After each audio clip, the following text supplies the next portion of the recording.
जेनेखि अबस्था हे अबस्था दिनक दिने गोजोन्थों बयनिसिमबो सिगाङावनो आंनि मानगोनां रायजो राजा नोंथांमोन आरो आंनि फलोवार्सफोर दिनैहाय आं भिडिअ खालामनायनि उद्देश्यआ जाहैबाय दिनै जोंहा बे दमगावआव मोनसे सभा जादों माने मानगोनां आदिबासिफोरनि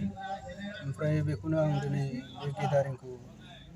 नायगोन आरोखि ना बेजों लोगोसे नोंथांमोननोबो आं देखायहरनो सानदों नोंथांमोना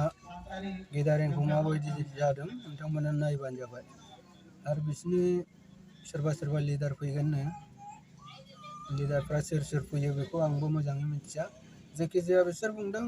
माने लेरेबनि मिटिं जागोन होनना बुंदों आरोखि लेरेबनि सभा दा जेखिनि सोरबा लेरेबाव बायसिना मोननाय मानायखौ लानानै रायलायनो फैगोन होनना बुंदों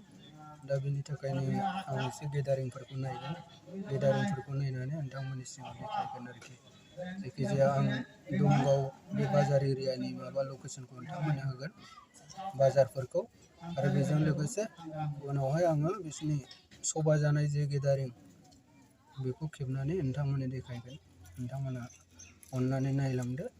आरो अनोबा साबस्क्राइब खालामना होबानो जाबाय गोजोन्थों एसेनोसै।